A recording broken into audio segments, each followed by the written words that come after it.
ಶುಭೋದಯ. ಶೃಂಗೇರಿ ಸುದ್ದಿಗೆ ಸ್ವಾಗತ. ಓದುತ್ತಿರುವವರು ಸ್ವಾತಿ MS. ಶ್ರೀ ಕ್ರೋಧಿನಾಮ ಸಂವತ್ಸರ, ದಕ್ಷಿಣಾಯನ, ವರ್ಷ ಋತು, ಶ್ರಾವಣ ಮಾಸ, ಕೃಷ್ಣ ಪಕ್ಷ, ದ್ವಾದಶಿ, ಪುನರ್ವಸು ನಕ್ಷತ್ರ, 30/8/2024 ಶುಕ್ರವಾರ. ಮುಖ್ಯಾಂಶಗಳು: ಬಿಜೆಪಿಯಿಂದ ಮನವಿ ಪತ್ರ ಸಲ್ಲಿಕೆ. ಸುದ್ದಿಯ ವಿವರ. ತಾಲೂಕು ಗುಡ್ಡಗಾಡು ಪ್ರದೇಶವಾಗಿದ್ದು ಗ್ರಾಮೀಣ ಪ್ರದೇಶಗಳು ಹೆಚ್ಚಾಗಿವೆ. ತಾಲೂಕಿನಲ್ಲಿ ಎಲ್ಲ ಮನೆಗಳ ಈ ಸ್ವತ್ತಿಗಾಗಿ ಸಂಬಂಧಿಸಿದ ಹಲವಾರು ದಾಖಲೆಗಳನ್ನು ನೀಡಬೇಕಾಗಿದ್ದು, ಕೇವಲ 2 ದಿನ ಮಾತ್ರ ಅವಕಾಶವಿದ್ದು ಅವಧಿಯನ್ನು ವಿಸ್ತರಿಸಬೇಕು ಎಂದು ಬಿಜೆಪಿ ಅಧ್ಯಕ್ಷ ತಲಗಾರು ಉಮೇಶ್ ಹೇಳಿದರು. ತಾಲೂಕು ಕಚೇರಿಯಲ್ಲಿ ಗುರುವಾರ ಬಿಜೆಪಿಯಿಂದ ತಹಸೀಲ್ದಾರ್ಗೆ ಮನವಿ ಪತ್ರ ನೀಡಿ ಮಾತನಾಡಿದರು. ಪಟ್ಟಣ ಪಂಚಾಯಿತಿ ಅಧ್ಯಕ್ಷ HS ವೇಣುಗೋಪಾಲ್, ಮುಖಂಡರಾದ HK ನೂತನ್ ಕುಮಾರ್, ರಾಜೇಶ್ ಮೇಗಳಬೈಲು, ಸುರೇಶ್ ಜಟಿಗೇಶ್ವರ, ಯೋಗಪ್ಪ HK, ಸುನೀಲ್ ಹಾಜರಿದ್ದರು. ವಿದ್ಯಾರ್ಥಿಗಳು ಶಿಕ್ಷಣದ ಬಗ್ಗೆ ಹೆಚ್ಚು ಗಮನ ಹರಿಸಬೇಕಿದ್ದು, ಭವಿಷ್ಯದ ದೃಷ್ಟಿಯಿಂದ ಹೆಚ್ಚು ಅಂಕ ಗಳಿಸುವುದು ಮುಖ್ಯವಾಗಿದೆ ಎಂದು ಠಾಣಾಧಿಕಾರಿ ಜಕ್ಕಣ್ಣವರ್ ಹೇಳಿದರು. ವಿಶ್ವಭಾರತಿ ಸೇವಾ ಟ್ರಸ್ಟ್ನಿಂದ ಗುರುವಾರ ಸರಕಾರಿ ಪ್ರೌಢಶಾಲೆಯಲ್ಲಿ ಏರ್ಪಡಿಸಿದ್ದ ಕಾನೂನು ಅರಿವು ನೆರವು ಮತ್ತು ಪೋಕ್ಸೋ ಕಾಯ್ದೆ ಬಗ್ಗೆ ಉಪನ್ಯಾಸ ಕಾರ್ಯಕ್ರಮದಲ್ಲಿ ಮಾತನಾಡಿದರು.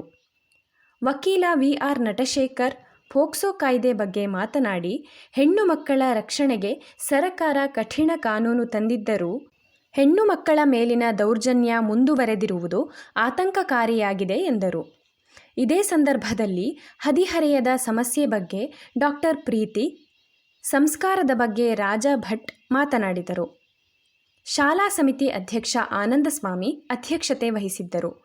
ವಿಶ್ವಭಾರತಿ ಟ್ರಸ್ಟ್ ಅಧ್ಯಕ್ಷ GK ಶ್ರೀಧರ್, ಕುಮಾರಸ್ವಾಮಿ, ನಾಗೇಶ್ ಕಾಮತ್, ಉಪಪ್ರಾಂಶುಪಾಲ ಶಶಿಧರ್ ಇದ್ದರು.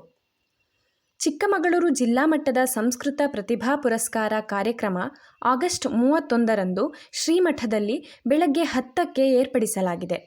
ಜಿಲ್ಲೆಯಲ್ಲಿ SSLC ಮತ್ತು ದ್ವಿತೀಯ PUCಯಲ್ಲಿ ಸಂಸ್ಕೃತದಲ್ಲಿ ಅತಿ ಹೆಚ್ಚು ಅಂಕ ಪಡೆದ ವಿದ್ಯಾರ್ಥಿಗಳನ್ನು ಪುರಸ್ಕರಿಸಲಾಗುತ್ತದೆ. ಶೃಂಗೇರಿ ಆದಿಚುಂಚನಗಿರಿ ಸಮುದಾಯ ಭವನದಲ್ಲಿ ರಾಜ್ಯ ಮಟ್ಟದ ಅಭಿನಯ ಲಹರಿ ನೃತ್ಯೋತ್ಸವಂನಲ್ಲಿ ಏರ್ಪಡಿಸಿದ್ದ ರಾಧಾಕೃಷ್ಣ ವೇಷ ಸ್ಪರ್ಧೆಯಲ್ಲಿ ಅಗಸ್ತ್ಯ ವಿ ಗೌಡ ಕೃಷ್ಣ ವೇಷ ಸ್ಪರ್ಧೆಯಲ್ಲಿ ಪ್ರಥಮ ಸ್ಥಾನ ಪಡೆದಿದ್ದಾರೆ. ಇವರು ವಿಕಾಸ್ ಗೌಡ ಮತ್ತು ದೀಪಿಕಾ ರವರ ಪುತ್ರ. ಪಟ್ಟಣದ ಓಣಿಕೆರೆ ಬೀದಿಯ OS ರಮೇಶ್ 74 ವರ್ಷ ಬುಧವಾರ ನಿಧನರಾದರು. ಇವರಿಗೆ ಪತ್ನಿ, ಪುತ್ರ ಹಾಗೂ ಪುತ್ರಿ ಇದ್ದಾರೆ.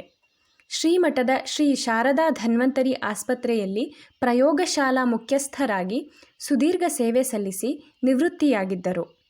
ನಿವೃತ್ತಿ ನಂತರವೂ ಖಾಸಗಿ ಪ್ರಯೋಗಶಾಲೆಯಲ್ಲಿ ಕರ್ತವ್ಯ ನಿರ್ವಹಿಸುತ್ತಿದ್ದರು. ಕಾಂಗ್ರೆಸ್ ವಕ್ತಾರ ಉಮೇಶ್ ಬುದ್ವಾಳ್, ಮ್ಯಾಮ್ಕೋಸ್ ನಿರ್ದೇಶಕ TK ಪರಾಶರ, JCIನ ಹೆಗ್ಗದ್ದೆ ಶಿವಾನಂದರಾವ್ ಸಂತಾಪ ವ್ಯಕ್ತಪಡಿಸಿದ್ದಾರೆ. ಕೂತಗೋಡು ಗ್ರಾಮ ಪಂಚಾಯಿತಿಯ ಅತ್ತೊಳ್ಳಿ ಶಾರದಮ್ಮ 62 ವರ್ಷ ಗುರುವಾರ ನಿಧನರಾದರು. ಇವರಿಗೆ ಪತಿ ದುಗ್ಗಪ್ಪಗೌಡ, ಪುತ್ರ ಹಾಗೂ ಪುತ್ರಿ ಇದ್ದಾರೆ. ಸುದ್ದಿ ಸಂಪಾದಕ KL ಗೋಪಾಲಕೃಷ್ಣ, ಸಹಕಾರ KV ರಮೇಶ್, ತಾಂತ್ರಿಕ ಸಹಕಾರ ಸ್ವಾತಿ MS ಮತ್ತು ಸೌಮ್ಯ ವಿಜಯಕುಮಾರ್. ಜಾಹೀರಾತು ಹಾಗೂ ಪ್ರತಿಕ್ರಿಯೆ ನೀಡುವವರು ಶೃಂಗೇರಿ ಸುದ್ದಿ ಕೇಳಲು ನಿಮ್ಮ ಹೆಸರು, ವಾಟ್ಸಪ್ ಸಂಖ್ಯೆಯನ್ನು 9448843831ಕ್ಕೆ ವಾಟ್ಸಪ್ ಮಾಡಿ. ವಂದನೆಗಳು.